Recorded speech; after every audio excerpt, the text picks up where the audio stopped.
જો ફ્રેન્ડ ચડાવી દીધા છે કુકરમાં બટેટા. હમણાં બનાવી નાખી ભૂમિને એને માટે કંઈક નાસ્તો. ચલો ફટાફટ તમને બતાવું.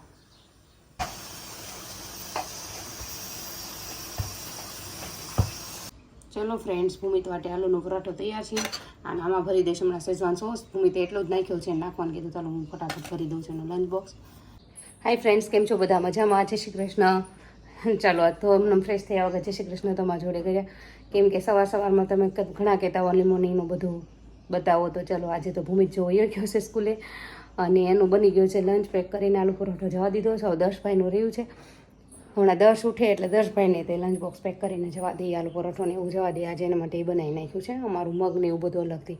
ચાલો આગળનો આજે આખો દિવસ તમને શેર કરું. ગરમ પાણી લઈશ હું, પણ હા જો એક ગરમ પાણી લઈશ, પણ અત્યારે નહીં લો. ગરમ પાણી હું થોડુંક લેટ લઈશ, કેમ કે 8:30, 9, 9:30 મને આદત નથી અત્યારે કંઈ પણ લેવાની. એટલે 9:30 લઈશ, કેમ કે સવારમાં નાસ્તાની આદત નથી. એટલે હું લેટ લઉં તો ચાલે. તમે લોકો અત્યારમાં ઉઠી હશેકું ગરમ પાણી લઈ લેજો એટલે ચાલે. પ્લેન લેજો બધા કરતાં બેસ્ટમાં બેસ્ટ. પછી તમારે થોડુંક મોડેકથી સિયાસીડ લેવું હોય તો ચાલે ખરું એમ. Good morning દર્શ. દીકાનું ઉઠવું નથી બીટું? હે દર્શ, ઉઠવું છે ને? સાંભળે છો?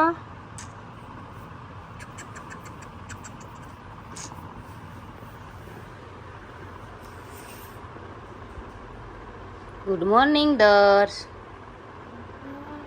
જય શ્રી કૃષ્ણ.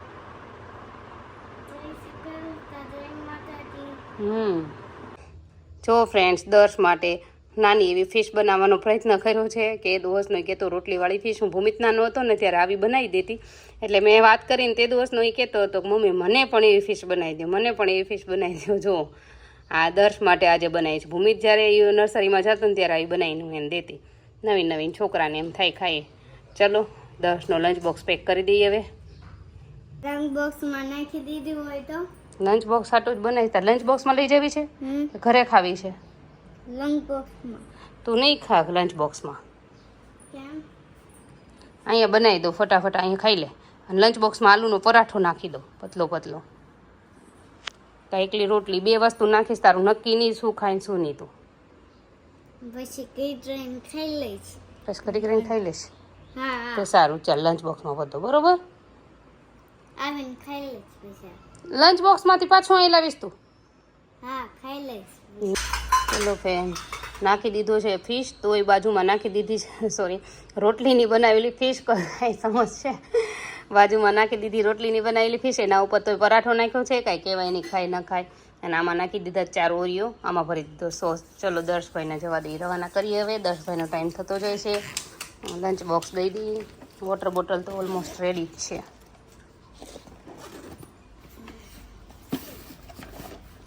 આ થઈ ગયો એમનો બેગ પેક.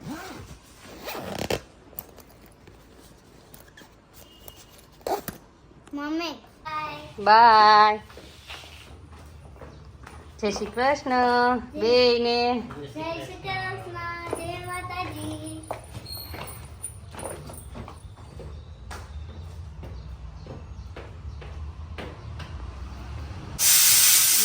ચલો ફ્રેન્ડ, જો આમાં મારે પાણી ગરમ થઈ ગયું છે મારું. અને આમાં ગરમ પાણી છે. હસીકું બનાવીને પી લઉં હમણાં અત્યારે. અને હું ઓનલી ફોર 2 ગુડડા જ પીશ, બસ, વધારે નહીં. જો ફ્રેન્ડ્સ, આ છે એટલું ગરમ પાણી મારું પીવાનું. ચલો હું પી લઉં. ચાલો ફ્રેન્ડ્સ, મગનું પાણી પીવા અત્યારે લઈ લઈશું મગનું પાણી. દર્શાઈ લઈ લીધું મગનું પાણી. સ્કૂલેથી વહી આવ્યા. મેડમે શું લખાયું? અને તું શું ખાચો? પાછો આલુ પરોઠો. જો આ બટેટાનો ચૂંદો વધ્યો હતો ને તો એ લોકોને ગોટા જેવું થોડુંક પાડી દીધું. મગનું શાક, રોટલી, અને આ છે મારું ખાણું. હું અત્યારે તરબૂચ જ લઈશ. ભૂમિત, ભાવેશ. જય શ્રી કૃષ્ણ ભૂમિત. જય શ્રી કૃષ્ણ. જય શ્રી કૃષ્ણ. જય તે કહી દીધું છે પણ પાછું. ચલો, અને અમે જમી લઈને તમે જમી લો. ચાલો જમવા કે? ચાલો જમવા. ચાલો ફ્રેન્ડ્સ, અમે બેસી ગયા છીએ સાંજનું જમવાનું. ચલો તમને બતાવું જમવાનું હવે અમારું શું અમે લીધું છે. દર્શભાઈને બધા સ્કૂલેથી આવી ગયા, નીંદર કરી લીધી. હવે બપોર સૂઈ જાય, નહીં તો તાંગરથી ના કરે. બપોર હેવા હેરાન કરે ને, હવે તો વહેલા ઉઠે ને તો આ ઘોરાઈ જાય. ચલો તમને બતાવો. જુઓ છે આ બાજરાનો રોટલો છે, આ છે મારી તિખારી. આ લોકોને બધાને રોટલીની શાક રોટલી સવાર વધારે હતી. આલુ પરોઠા કર્યા એટલે એને ખાધું રોટલીની શાક રોટલી પડી હતી એટલે રોટલીનું શાક બનાવ્યું છે બધાને આખું લસણ વસણ નાખીને. તો એ બધા રોટલીનું શાક ખાશે અને મેં મારા માટે સ્પેશિયલ થોડીક તિખારી કરી. આ છે દહીં અને તિખારીના મારો બાજરાનો રોટલો. હું આ જમી લઈશ ને એ બધા આવું બધું જમશે. એક આદર્શભાઈ, ભાવેશ, આ છે ભૂમિત. હવે આમાં બધા જમી લઈએ, તમે પણ જમી લો. મળે. ચલો ફ્રેન્ડ્સ, તમારા પ્રશ્નના જવાબ આપી દઈએ. તો પહેલો જ પ્રશ્ન છે, દી મારું વજન 63 kg છે પણ મને બીપી 146 આવે છે, તો મને કહેજો ને શું કરવું. ગોળીઓ ચાલુ કરી છે તો કંઈ નહીં, તમારે તમારા વજન ઓલો શું કહેવાય, સોરી બીપી છે ને એટલું બધું વધારે હજુ નથી વધ્યું. 146 છે, 120 નોર્મલ કહેવાય.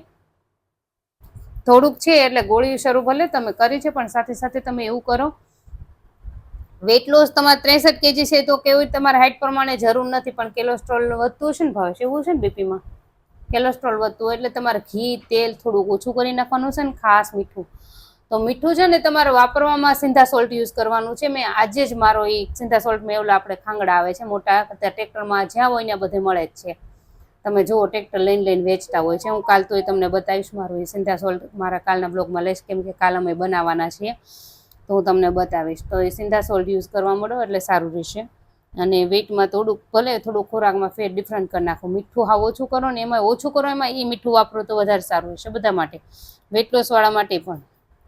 બસ બીજો છે મારા દીકરાનું વજન 31 છે, એજ 11 વર્ષ, રનિંગ છે, બરાબર છે એનું વજન, અને 2 વર્ષથી 30-31 રેસ છે. તો હા એ બરોબર છે, પરફેક્ટ છે, એ વજન બરોબર જ છે 11 વર્ષના બાળક માટે.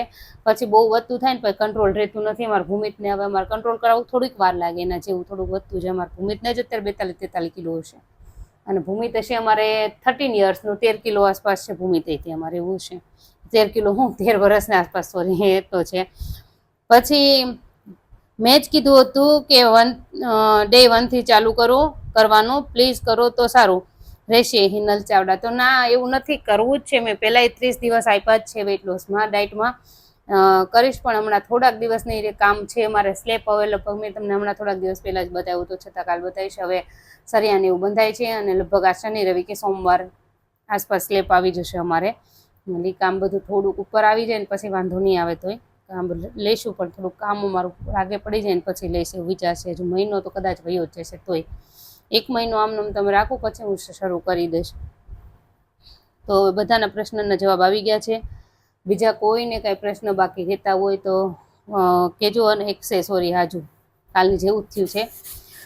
સિયાસીડ શું અને ક્યાં મળશે પ્લીઝ કહેજો ને. મારા સવાલના જવાબ નથી આપતા તો હું લગભગ બધાનો આપી જ દઉં છું, પણ રહી ગયો હોય તો સિયાસીડ છે ને એ તકમરિયા જેવા જ આવે છે, પણ એ થોડાક અલગ આવે છે. અને સિયાસીડ મોલમાં બધે મળી રહેશે, કરિયાણાની દુકાને લગભગ મળી રહેશે. પછી આ દેશી ઓહડિયા રાખતા હોય એ લોકો રાખતા જ હોય છે. તો સિયાસીડ હું તમને બતાવી દઉં છું, જો કઈ ટાઈપના આવે છે. આ છે ને તકમરિયા છે, નજીકથી તમને દેખાતા હોય તો આ તકમરિયા છે, અને આ સિયાસીડ છે. જો આટલો ડિફરન્ટ છે. આ સિયાસીડમાં બ્લેક, આમ સેજ બ્રાઉન કલર ઉપર આવે, અને આ છે ને આખા બ્લેક જ આવે. આપણે તકમરિયા બેયથી વજન ઘટે, પણ વજન ઘટાડવામાં સિયાસીડ્સ વધારે સારા રહે છે એમ કે છે. એમાં ફાઈબર વધારે હોય છે એટલે પેટ ભર્યું રહે છે. તો ચલો હું તમને બેક સાઈડના કેમેરાથી બતાવી દઉં એટલે તમને ખબર પડે કેવું છે એમ. જો ફ્રેન્ડ્સ, આ છે સિયાસીડ જો, અને આ છે તકમરિયા. જો તમને બતાવું, આ તકમરિયા એટલો ડિફરન્ટ છે આમાં, અને આ સિયાસીડ જોઈ લે. અને કરિયાણાના દુકાને કોઈ પણ જગ્યાએ તમને મળી રહેશે. તમને બધાને અમારો આ બ્લોગ ગમ્યો હોય તો લાઈક શેર સબસ્ક્રાઇબ જરૂરથી કરજો. Thank you. Welcome. Good night. આને તો ગુડ નાઇટ થઈ ગયું ને પાછા જાગી ગયા છો, ખાલી ઉઠ્યા છે અત્યારે. બધાને સુવાનો ટાઈમ એવો થાય છે એટલે બંધ કર્યું હતું. કહાની નીંદર કરે છે. વાગ્યા 11:30 થઈ ગયા છે. એમાં એવું છે પણ એ આજ એને હમણાંથી છે ને નસ દબાય છે, કોણ જાણે સુવા ફેર થઈ ગયું છે. તે આજ એને થોડુંક નસના દુખાવામાં ફેર છે 4-5 દિવસ, એટલે શાંતિથી નીંદર આવી ગઈ છે. અને બપોરે સુતા પણ નથી, કામવાળા હતા ને એટલે એને અત્યારે નીંદર આવી ગઈ છે. તો ચલો ગુડ નાઇટ, ગુડ નાઇટ.